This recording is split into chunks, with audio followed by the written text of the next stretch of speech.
اب مجھے اور آپ کو فیصلہ کرنا ہے، اپنی انا کو برقرار رکھنا ہے یا رب عرش کریم کی ناراضگی کو مول لینا ہے؟ میں نے اپنے دل کی ماننی ہے یا اپنے نبی کی بات ماننی ہے؟ اگر میں اپنے دل کی بات مان کے کہ اس نے فلاں موقع پہ مجھے یہ کہا، مجھے یہ بات کر دی، اس کی یہ بات مجھے تکلیف دی، نو ڈاؤٹ لفظ آتش فشاں نہیں ہوتے، لہجے آگ لگا کے رکھ دیتے ہیں۔ کبھی کبھی کسی کے بول انسان بھلانا بھی چاہے تو نہیں بھول پاتا،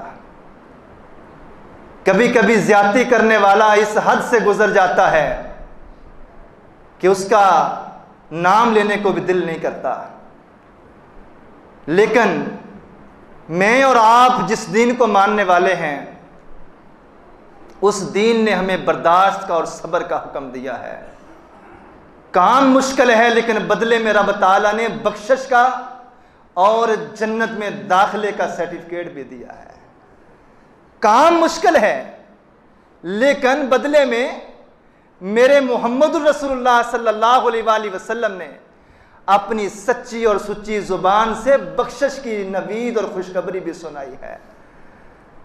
ہوتا کچھ بھی نہیں ہے۔ کبھی کبھی جب ہم کسی سے ناراض ہوتے ہیں تو دن کے 24 گھنٹوں میں ایک بار ہمارے دماغ میں یہ بات کلک ضرور کرتی ہے، یار چھڈو پرے، مٹی پاؤ، ختم کرو اس معاملے کو، ناراضگی کو ختم کرو۔ ہمارے اندر ایک انسان ہے، ضمیر ہے، وہ صلح کرنا چاہتا ہے، لیکن میں اپنی انا کا مسئلہ بنا کے 2 قدم آگے نہیں بڑھتا، اپنے ہاتھ کو آگے نہیں بڑھاتا۔ اور ہوتا کیا ہے، جب انا کا مسئلہ پروان چڑھتا ہے اور یہ طول پکڑتا ہے، وہ کہنے والے نے بڑی پیاری بات کہی ہے، وفا کے لہجے میں ان کو منا لیتے تو اچھا تھا۔ وفا کے لہجے میں ان کو منا لیتے تو اچھا تھا، انا کے لہجے میں اکثر جدائی جیت جاتی ہے۔ کچھ وہ کھچے کھچے سے رہے، کچھ ہم تنے تنے سے، اسی کشمکش میں ٹوٹ گیا رشتہ چاہ کا۔ یہ انا کا جو مسئلہ ہے نا، یہ میاں بیوی کو دور کر دیتا ہے، باپ بیٹے کو دور کر دیتا ہے، بھائی بھائی کو دور کر دیتا ہے۔ ہمیں اپنے اندر برداشت پیدا کرنی ہے اور اپنے اندر معاف کرنے کا جذبہ پیدا کرنا ہے، کیونکہ رب کے قرآن کی آیتیں غلط نہیں ہو سکتی۔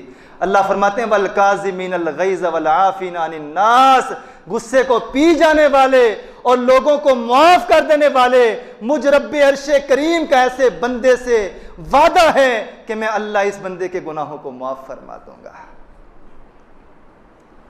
تاریخ دمشق کے اندر یہ واقعہ پہلے بھی شاید میں نے آپ کے سامنے رکھا ہے۔ تاریخ دمشق کے اندر امام ابن عساکر صحابی رسول ابو دردہ رضی اللہ تعالیٰ عنہ کا واقعہ بیان کرتے ہیں۔ یہ ابو دردہ رضی اللہ تعالیٰ عنہ بستر مرگ پہ لیٹے ہوئے ہیں، زندگی اور موت کی کشمکش کے اندر مبتلا ہیں، چند لمحوں کے مہمان ہیں۔ اپنے بیٹوں سے کہتے ہیں میرے بیٹوں میرے دمون کو میرے پاس لے کے آؤ۔ دمون ان کے کھچر کا نام تھا، اور عرب کے لوگ اپنے جانوروں کے، اپنے اونٹوں کے، اپنے گھوڑوں کے، اپنی سواریوں کے نام رکھا کرتے تھے، اور آج بھی رکھتے ہیں، اور ان کے کھچر کا نام تھا دمون۔ بیٹوں نے کہا ابا جان اس بیماری کے عالم میں نہ آپ نے کہیں جانا ہے، نہ آپ نے سفر کرنا ہے، نہ آپ کچھ کر سکتے ہیں، نہ سوار ہو سکتے ہیں، آخر اس ٹائم دمون سے کیا کہنا ہے آپ نے؟ دمون کا کیا کرنا ہے؟ کہا نہیں بیٹو تم جاؤ اور دمون کی رسی پکڑ کے میرے پاس لے کے آؤ۔ جب دمون کو لایا جاتا ہے، کھچر کی رسی پکڑی ہوئی ہے، بیٹوں سے کہتے ہیں مجھے اٹھاؤ بٹھاؤ اور مجھے ٹیک لگواؤ۔ جب ٹیک لگا کے بٹھایا جاتا ہے، سیدنا ابو دردہ رضی اللہ تعالیٰ عنہ ایک جانور سے باتیں کر رہے ہیں، اور تاریخ دمشق میں امام ابن عساکر نے یہ الفاظ نوٹ کیے، صحابی رسول ابو دردہ اپنے جانور سے کہتے ہیں اے میرے دمون، دنیا میں اللہ نے مجھے تیرا مالک بنایا، اور میں تیرے سے کام لیتا رہا جو تیرا کام تیرے رب نے تیرے سپرد کیا تھا۔ میں نے کبھی تجھ پہ تیری طاقت سے زیادہ بوجھ نہیں ڈالا، میں نے ہمیشہ تیری دھوپ چھاؤں کا خیال رکھا ہے، میں نے ہمیشہ تجھے ٹائم پہ چارہ ڈالا ہے۔ اگر کوئی تجھے ادھار مانگنے کے لیے میرے پاس آتا تو میں اسے کہتا میرا کھچر میرا دمون اتنا بوجھ اٹھا سکتا ہے، خبردار میرے دمون پہ اس سے زیادہ بوجھ نہ ڈالنا۔ لیکن اے میرے دمون، مجھے لگتا ہے کہ میں دنیا سے جانے والا ہوں، بحیثیت انسان سے کمی بیشی ہو ہی جاتی ہے،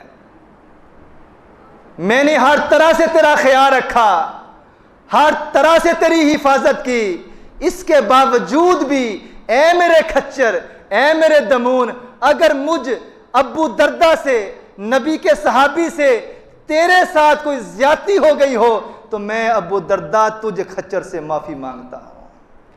لا تخاصمنی عند ربی یوم القیامہ، مرنے سے پہلے میں ابو دردہ تجھ سے معافی مانگتا ہوں، کل اللہ کے دربار میں قیامت کے دن میرے بارے میں میرے رب کو شکایتیں نہ لگانا۔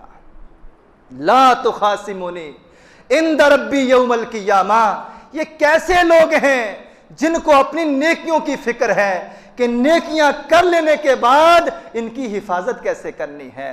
وہ ہر اس کام سے بچتے تھے جو ہماری نیکیوں کو برباد کر دینے والی تھی، وہ ہر اس عمل سے بچتے تھے جس سے نیکیاں ضائع ہونے کا خطرہ تھا۔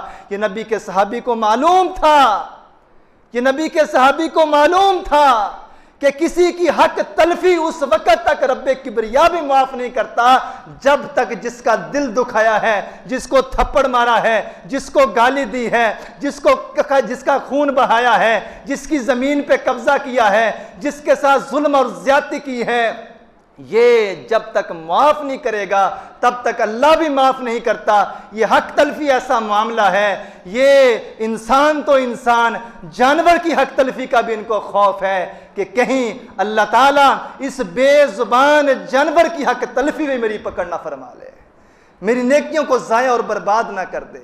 میرے عزیزوں، کتنے عظیم لوگ ہیں وہ صحابہ کرام جن کے نقش قدم پہ چلنے کا ہمیں اللہ اور اس کے رسول صلی اللہ علیہ وآلہ وسلم نے حکم دیا ہے۔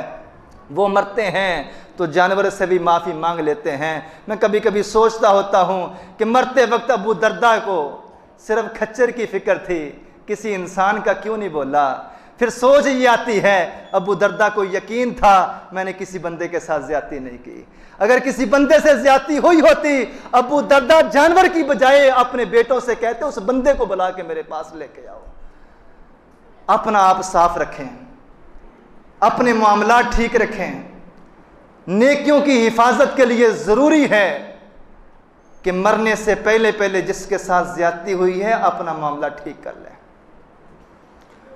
جب اس دنیا سے جائیں تو اس دھرتی پہ رہنے والے لوگ ہمارے بارے میں گواہی دے رہے ہوں کہ بندہ بڑا اچھا تھا۔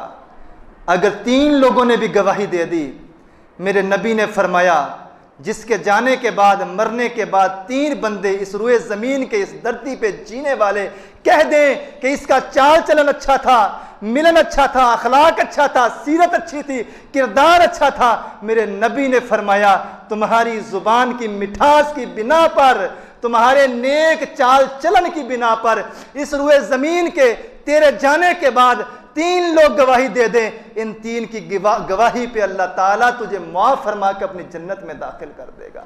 اللہ مالک سے دعا ہے جو سنا ہے سنایا ہے اللہ اس پر عمل کرنے کی توفیق عطا فرمائے۔ وآخر دعوانا الحمدللہ رب العالمین۔